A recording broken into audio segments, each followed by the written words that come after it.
मित्रों, क्या आपने कभी सोचा है कि माता वैष्णो देवी की महिमा इतनी चमत्कारी क्यों है? क्यों हर साल लाखों भक्त कठिन यात्राएं करके त्रिकूट पर्वत पर माता के दर्शन करने जाते हैं? आज हम आपको माता वैष्णो देवी की एक ऐसी कथा सुनाने जा रहे हैं जो न केवल रोचक है बल्कि आपको भक्ति और श्रद्धा से भी भर देगी। नमस्ते दोस्तों, मेरा नाम है रजत वर्मा और आपका हमारे चैनल सर्व मंदिर कथा में स्वागत है। तो चलिए आज की यह कथा शुरू करते हैं। बहुत समय पहले जब धरती पर अधर्म और पाप बढ़ गया था, तब देवताओं और ऋषियों ने भगवान विष्णु से प्रार्थना की कि कोई ऐसा अवतार हो जो धर्म की रक्षा करे और भक्तों का उद्धार करे। तब त्रिदेवियों महालक्ष्मी, महासरस्वती और महाकाली के तेज से एक दिव्य कन्या प्रकट हुई।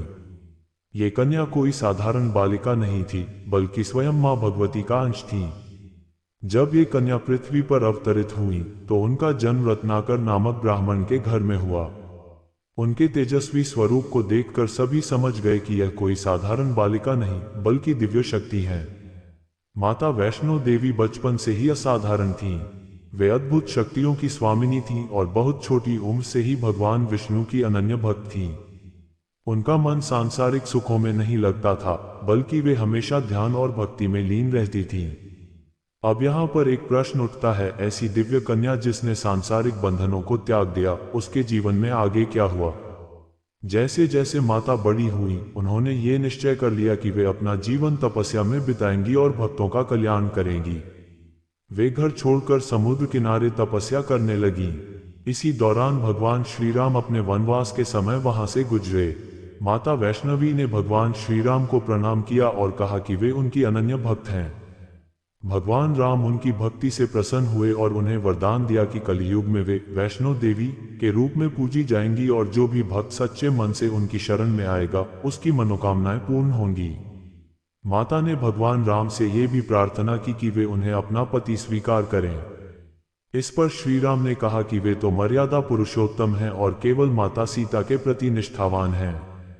लेकिन उन्होंने माता को यह आशीर्वाद दिया कि कलियुग में जब भगवान विष्णु का कल की अवतार होगा, तब वे उनसे विवाह करेंगे। माता वैष्णो देवी की भक्ति और तपस्या की ख्याति चारों ओर फैलने लगी। दूर दूर से भक्त उनके दर्शन के लिए आने लगे। लेकिन माता के भक्तों में एक ऐसा व्यक्ति भी था जो अहंकारी और मायावी था, राक्षस भैरवनाथ। भैरवनाथ बहुत ही शक्तिशाली तांत्रिक था और उसने माता की अलौकिक शक्ति को पहचान लिया था। लेकिन वह उनके प्रति आसक्त हो गया और उन्हें अपने वश में करना चाहता था। अब यहाँ सवाल उठता है, क्या भैरवनाथ माता को वश में कर पाया या माता ने अपनी शक्ति से उसे पराजित कर दिया? माता वैष्णो देवी ने जब भैरवनाथ के इरादों को समझा तो उन्होंने वहां से त्रिकूट पर्वत की ओर प्रस्थान किया और एक गुफा में जाकर तपस्या करने लगी। ये गुफा आज अर्धकुंवारी के नाम से प्रसिद्ध है। माता वहां 9 महीनों तक तपस्या में लीन रही, लेकिन भैरवनाथ उन्हें खोजते हुए वहां भी पहुंच गया। जब माता को लगा कि अब उन्हें भैरवनाथ से बचने के लिए और आगे जाना होगा, तो उन्होंने अपनी गुफा के पिछले भाग से एक गुप्त मार्ग बनाया और वहां से निकल गईं।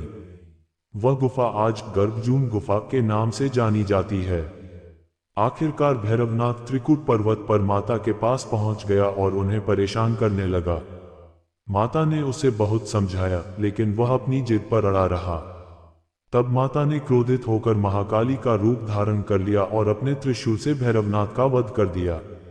भैरवनाथ का सिर कटकर भैरव घाटी में गिरा। मरते समय उसने माता से क्षमा मांगी और वरदान मांगा कि भक्त उनकी गुफा के दर्शन करने के बाद उसके मंदिर के भी दर्शन करें।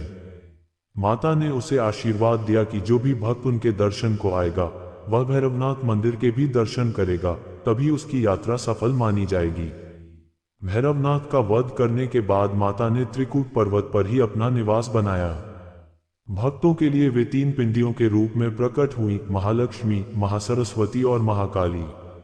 यही माता वैष्णो देवी का पवित्र दरबार बना, जहां आज भी लाखों श्रद्धालु हर वर्ष दर्शन के लिए आते हैं।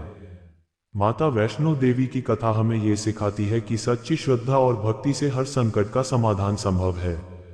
भक्त जो भी सच्चे मन से माता से मांगते हैं, माता उनकी हर मनोकामना पूरी करती हैं। यही कारण है कि हर वर्ष लाखों लोग कठिन यात्रा करके माता के दर्शन करने जाते हैं।